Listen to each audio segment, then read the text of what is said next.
बातम्या पाहूया। मराठवाड्यातील पूरस्थिती आणि राज्यातील विविध धरणांचा विसर्ग यांचा मुख्यमंत्री देवेंद्र फडणवीसांकडून आढावा। जायकवाडी धरणातून 1,88,000 क्युसेक्स, तर येलदरी धरणातून 29,400, तर उजनीतून 75,000, हातनूर धरणातून 65,800 आणि किरणा धरणातून 54,500 क्युसेक्सने विसर्ग सुरू असल्याची माहिती। सोलापूरच्या करमाळा तालुक्यातील सीना नदीला पूर, नागरिकांना सुरक्षित स्थळी हलवलं। मंगेश शिवटेंच्या मोबाईलवरून उपमुख्यमंत्री शिंदेंकडून नागरिकांची विचारपूस।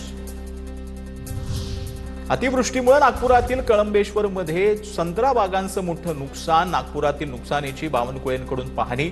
5 तारखेपर्यंत पंचनामा करण्याचे बावनकुळेंचे सर्व जिल्हाधिकाऱ्यांना आदेश।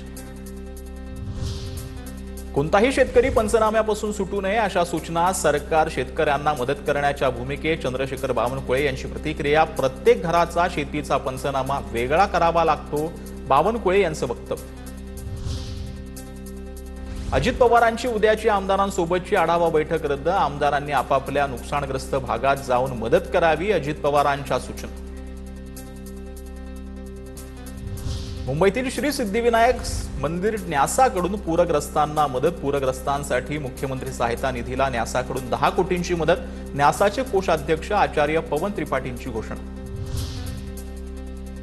राज्यभरातील पूरपरिस्थितीचा विचार करून यावेळचा छत्रपती राजघराणे दसरा उत्सव साधेपणाने साजरा करणार, उदयनराजे भोसले यांची प्रसिद्धी पत्रकाद्वारे माहिती। पूरग्रस्तांना 12वी परीक्षेचा फॉर्म भरण्यासाठी मुदतवाढ देण्यात आली। पूरग्रस्त भागातील विद्यार्थ्यांना 15 दिवसांची मुदतवाढ देण्यात आली। या संदर्भात उपमुख्यमंत्री एकनाथ शिंदेंची दादा भुसेंसोबत जी आहे ती चर्चा झाली।